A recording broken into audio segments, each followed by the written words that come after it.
Welcome friends, বেতন commission নিয়ে অত্যন্ত গুরুত্বপূর্ণ আপডেট এই মুহূর্তে আমাদের সঙ্গে শেয়ার করব। অবশ্যই ভিডিওটি দেখে রাখুন, চ্যানেল তোমরা সাবস্ক্রাইব করুন, আমার সাথে ভিডিওটি বেশি বেশি করে শেয়ার করুন। আর দেখুন, রাজ্যসভা আনস্টার্টেড কোশ্চেন নম্বর 870, রাজ্যসভায় বেতন কমিশন গঠন নিয়ে প্রশ্ন করা হয়েছিল। সরকার তার কি জবাব দিচ্ছে দেখুন। এই যে constitution of 8th central pay commission, অর্থাৎ অষ্টম বেতন কমিশন গঠন নিয়ে প্রশ্ন। দেখুন এখানে প্রশ্ন কি করা হচ্ছে দেখুন। আর এতে রয়েছে দেখুন, whether government is actively considering to announce constitution of 8th central pay commission for central government employees during the next budget in February 2025। তাহলে দেখলেন যে 2025-এর যে বাজেট ফেব্রুয়ারিতে হবে, সেখানে অষ্টম বেতন কমিশন গঠন করা বা অ্যানাউন্সমেন্ট করা কি হবে সেটা জানতে চাইছে। If so the details thereof, and if not the reason therefor. যদি হয় তাহলে তার ডিটেলস, আর যদি না হয় তার রিজন।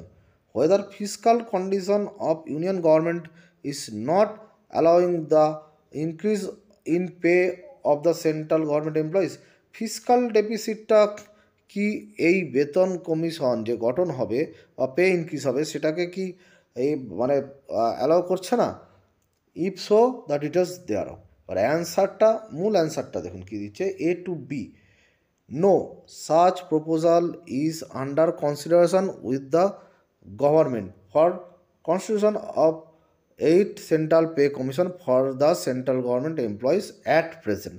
তাহলে দেখলেন যে এই মুহূর্তে মানে বর্তমানে এরম কোনো প্রপোজাল নেই কেন্দ্রীয় কর্মচারীদের জন্য 8th পে কমিশন অর্থাৎ অষ্টম বেতন কমিশন গঠন করা নিয়ে। তাহলে সরকার পরিষ্কার জানিয়ে দিচ্ছে এই মুহূর্তে কোনো প্রপোজাল নেই, এই মুহূর্তে অ্যাট প্রেজেন্ট। তারপরে ডু নট অ্যারাইজ, তাহলে পরের কোশ্চেনগুলো কোনো রকম অ্যারাইজ হবে না। তবে মূল যে উত্তর সেটা কিন্তু তাহলে আপনারা পেয়ে গেলেন যে এই মুহূর্তে কিন্তু গঠন হবে না। ধন্যবাদ।